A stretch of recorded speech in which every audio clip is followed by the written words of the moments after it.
Hi there, and welcome to the Explaining History podcast. And today I'm going to talk about the presidential election 1940, when Roosevelt chose to stand for a historic and unprecedented third term.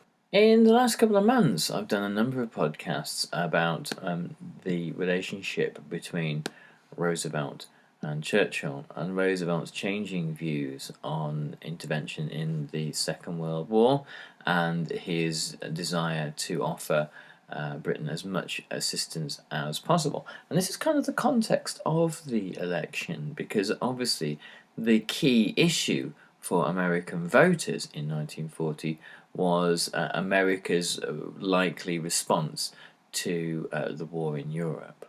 Roosevelt had already stretched the Constitution to breaking point to arm Britain in as much as he already had done in 1940, selling aircraft and transferring surplus armaments, including 50 destroyers in the Destroyers for Bases deal in the summer of 1940.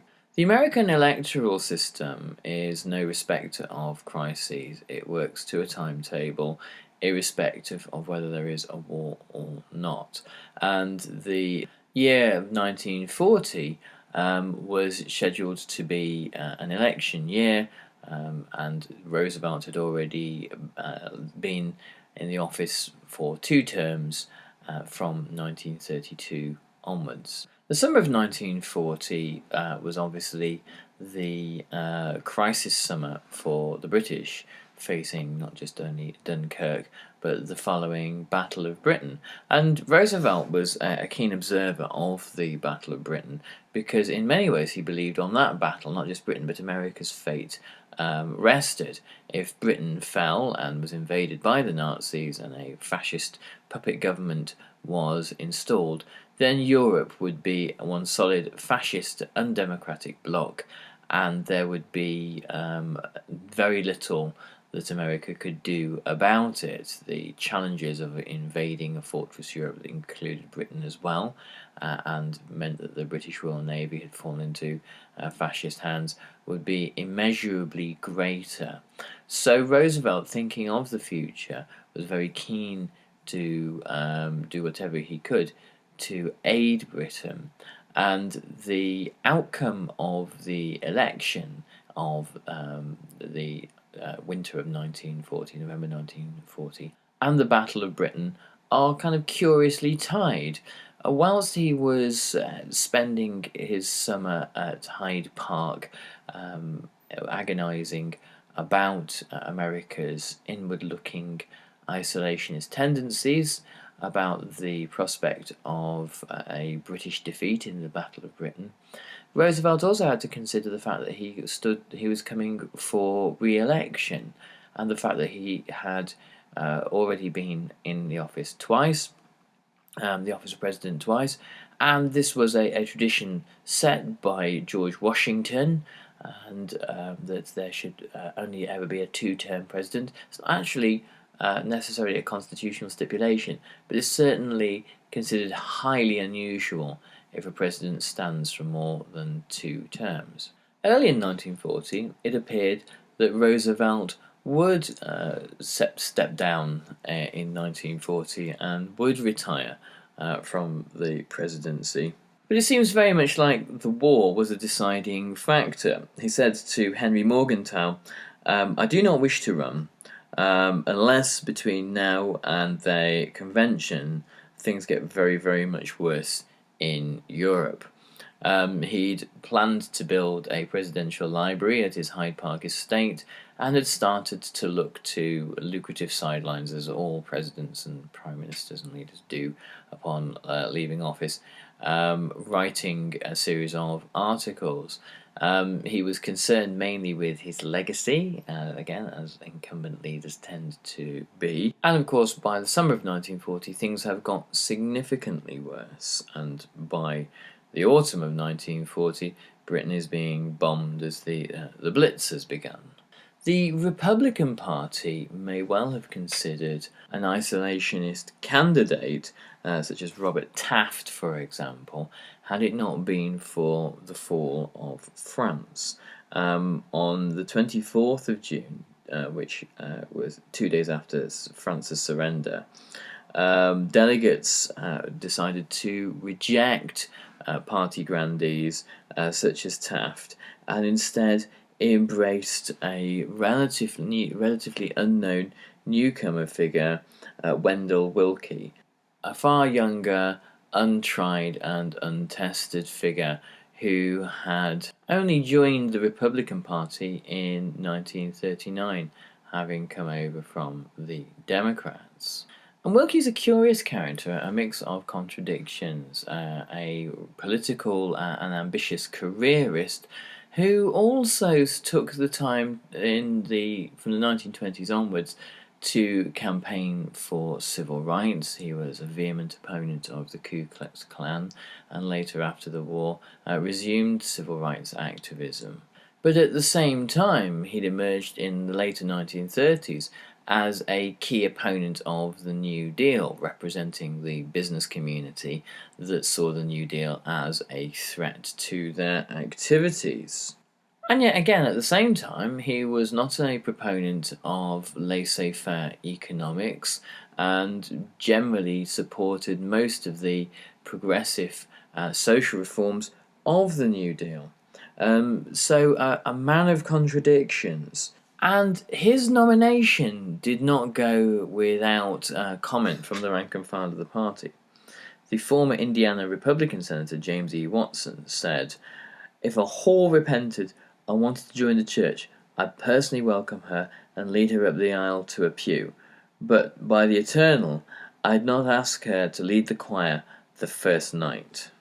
This quote, by the way, comes from David Kennedy's excellent History of America, 1929 to 45, Freedom from Fear, part of the Oxford History of the United States, and the pre-runner to Grand Expectations, which we've been looking at quite a lot recently as well. Willkie was a tool above all else within the Republican Party to contain the isolationists. He'd spoken out against the Nazis. He had spoken in favour of repealing the arms embargo against Great Britain, and he appealed to the Republicans, or the Eastern Coast Republicans, who were generally kind of Anglophilic in their outlook, who wanted to hold the isolationists back. Willkie won the nomination in Philadelphia on the 6th ballot, and his running mate was Charles McNary, the Oregon senator, who had all sorts of curious ideological differences with Willkie. One of the chief objections that Willkie had to the New Deal was the Tennessee Valley Authority and the kind of the nationalization of power as he saw it, the generation of electricity. And McNary was a keen proponent of the TVA and thought that these sorts of schemes should be expanded. In July 1940, Roosevelt attended the Democrat convention in Chicago. Chicago was a Democrat safe city. The mayor of Chicago, Edward Kelly, was the Democratic party boss, and was capable of filling the convention with Roosevelt supporters. And here we see part of the fine art of political theatre. Roosevelt couldn't be seen to go to the conference and simply say that he was standing for a third term. It needed to appear to come from the delegates. And so there was no way that he could let on before the convention that this was what his intention was. Instead, he had to keep his best poker face and have the minders and workers within the party, particularly Kelly, help him to engineer the situation. There were pro-Roosevelt protestations of loyalty and demonstrations from the floor, and the loudspeakers boomed the chant, "We want Roosevelt." Roosevelt had to appear to be kind of slightly magnanimous and open to challenge and say that democracy must prevail and that the delegates must be allowed to vote for whoever they want. But the reality was that the whole convention was designed to get Roosevelt's endorsement for a third term.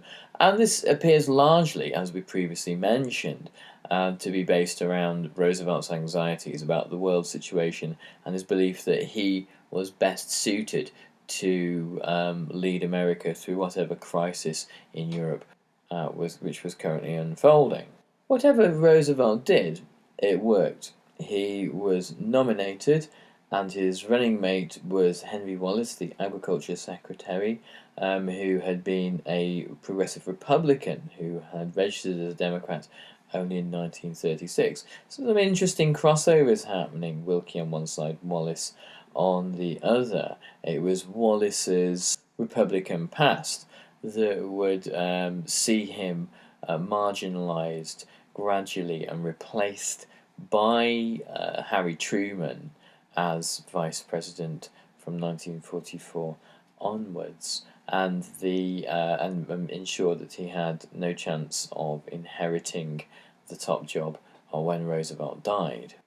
The anger of the delegates was clear. Not only the fact that a former Republican, had been given the role of being Roosevelt's running mate, but also the fact that part of the reactionary old guard of the Democrat Party that had never really accepted the New Deal were resentful that Wallace, who was actually quite a social liberal, and who had embraced all aspects of the New Deal, was now going to be the vice president to Roosevelt, should Roosevelt be elected.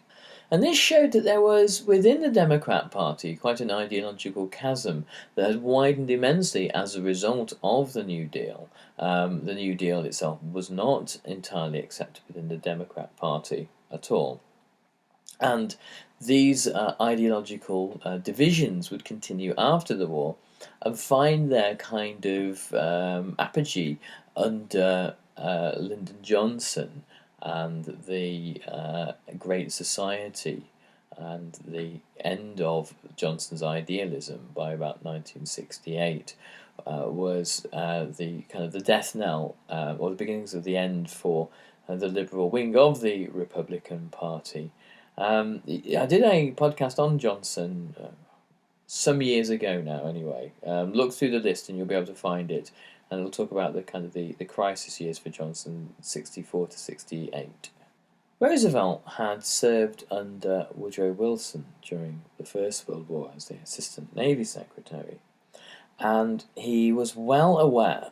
Excuse my cough, by the way. I do apologise.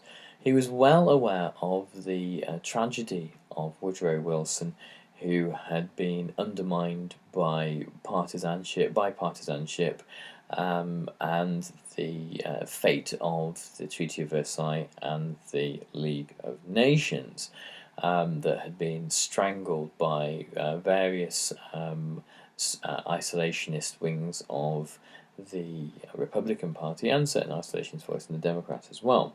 With this in mind, just before the Republican convention, Roosevelt named two prominent Republicans to be part of his cabinet. Frank Knox became the Secretary of the Navy, and Henry Stimson became the Secretary of War and would serve as the Secretary of War throughout the Second World War. And in doing so, he managed to undermine, possibly fatally, Wendell Willkie before Willkie's campaign had even begun. It showed that Roosevelt was keen to present a united front during a time of crisis and the threat of war, and that a bipartisan consensus was being sought, but it was also a very cunning bit of politics. Here is how the New York Herald Tribune reported it. Not since that Titanic conservative Alexander Hamilton handed the election of 1800 to his hated rival, the liberal Jefferson, to save and unite the nation in a time of crisis, has a political leader of America made a more magnanimous and wholehearted gesture.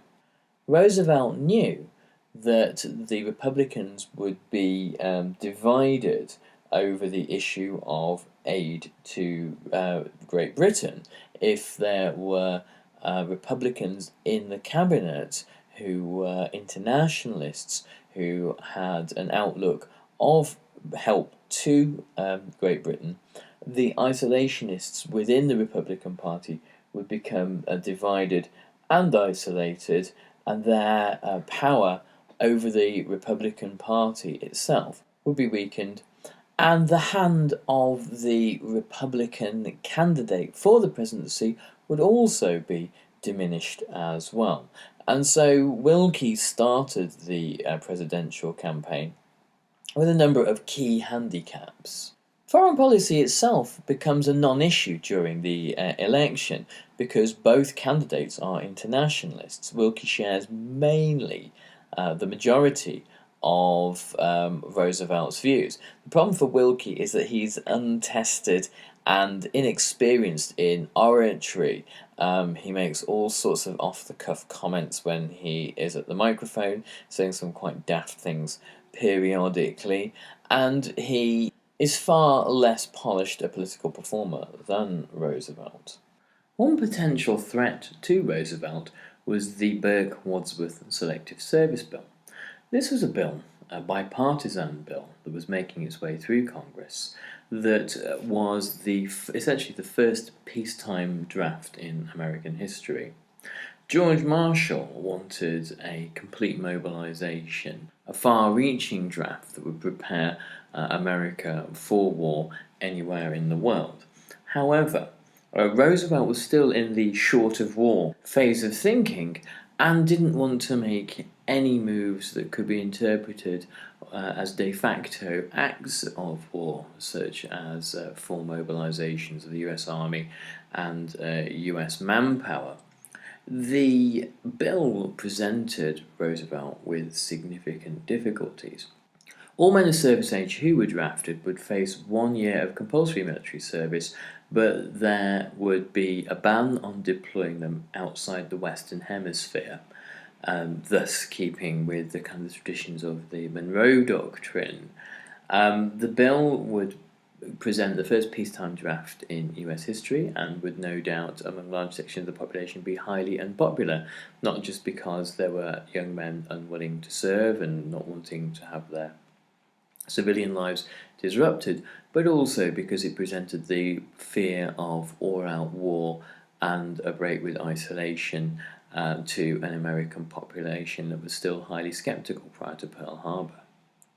A limited draft, Roosevelt told one reporter, may easily defeat the Democratic national ticket. Wilkie, on the other hand, seemed to have quite a lot of integrity on this particular subject.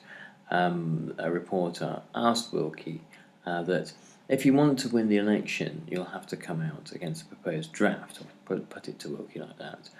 Wilkie responded, "I would rather not win the election than do that." In a campaign speech, Wilkie said, "Selective service is the only democratic way in which to assure the trained and competent manpower we need in our national defence." And as the bill passed in mid-October 1940, 16 million men between the ages of 21 and 35 registered on the draft rolls. The issue of the transfer, or the proposed transfer, of destroyers from America to Great Britain also came up as a key electoral issue. In August, Roosevelt hit upon a deal which would give him the veneer of getting the better side of the bargain. He agreed with Churchill, or proposed to Churchill, that the gift of the warships would come with the exchange into American hands of British bases in Bermuda and Newfoundland, and 99-year leases on British bases in the West Indies. So in this sense, the Destroyers for Bases deal could be seen as a good deal for America because it enhanced American defences in the Western Hemisphere. exactly the sort of things that would appeal to the electorate in 1940. This actually played into isolationist hands quite nicely and appealed to isolationist sensibilities. And it also sidestepped the laws prohibiting the gifting of military equipment to another power, as now this was part of a very different kind of transaction. And this also put the heat on Wendell Willkie. He was forced to give the deal his blessing, but in doing so, giving the deal his blessing would also harm his electoral chances. It will show that Roosevelt was making decisions in the defense of the United States, not something that really on the campaign you want to be endorsing against your opponent. For his part, Roosevelt thought that if Congress rejected the deal, and if Congress suspected that it was really just a ruse for him to break the laws around equipping foreign powers, then he might well be impeached for this. And it was something that Roosevelt eventually, on September the 2nd, ignored Congress completely on and authorised the deal on his own executive authority. Never mind the fact that the destroyers in question were old World War I tugs and of little practical use, and actually far more of a liability to the Royal Navy than they were assets. The ships were a symbolic gesture of support from the United States and designed to send a clear political message from Great Britain to Germany. It was at this point that, following the executive order, that Willkie began to attack the president, calling it the most arbitrary and dictatorial action ever taken by a president in the history of the United States.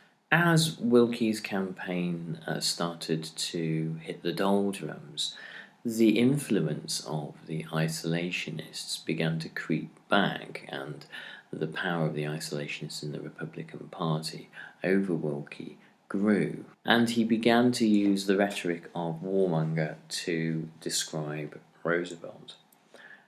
We do not send our boys over there again, he said in a speech in St. Louis. If you elect the third-term candidate, I believe they will be sent. The aviator and Nazi sympathizer Charles Lindbergh parroted the same sorts of ideas in speeches on behalf of Willkie, and in desperation it prompted Roosevelt to a fateful promise that he knew he couldn't keep. I have said this before, and I shall say it again. Your boys are not going to be sent into any foreign wars. Probably Willkie never really stood a chance. Probably Roosevelt, without any rash promises, had won anyway. However, it did seem that the pledge against waging war went in Roosevelt's favour, however hollow that promise was. Polls tended to show that had there been no war, that Willkie would probably have won the election. But the fact that there was meant that the incumbent candidate had everything in his favour. The sense of disillusionment over aspects of the New Deal, which hadn't fulfilled many of the expectations of voters, fueled this apathy for Roosevelt. But the belief that a more experienced and more established political leader was necessary to be around at the time of national crisis definitely played to his strengths. Willkie did well in only 10 states. These are all Republican strongholds anyway, Maine and Vermont and the Midwest. Roosevelt's margin of victory was the slimmest of the three elections that he had so far fought. One of Roosevelt's key campaign messages was that war was good for business. When he visited Boston, he said, you good people here in Boston know of the enormous increase in productive work at your Boston Navy Yard. In Seattle, he said, citizens of Seattle, you've watched the Boeing plant out there grow. Across the country, he was making similar sorts of statements. These foreign orders mean prosperity in this country, and we can't elect a Democratic Party unless we get prosperity. These foreign orders are of the greatest importance. And it was this war production that finally brought America out of the Great Depression.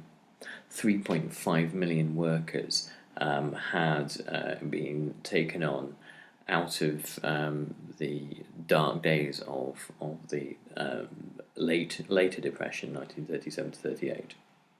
And unemployment at the end of 1940 had gone down to 14.6%, which was its lowest level in a decade. To which Churchill dryly put later on that the Americans were very good in applauding the valiant deeds done by others. Okay, well, guys, I'm going to leave it there. Thanks very much for listening, and I'll catch you on the next podcast. Do pop by the Facebook page and say hi. I've been having some great conversations there recently.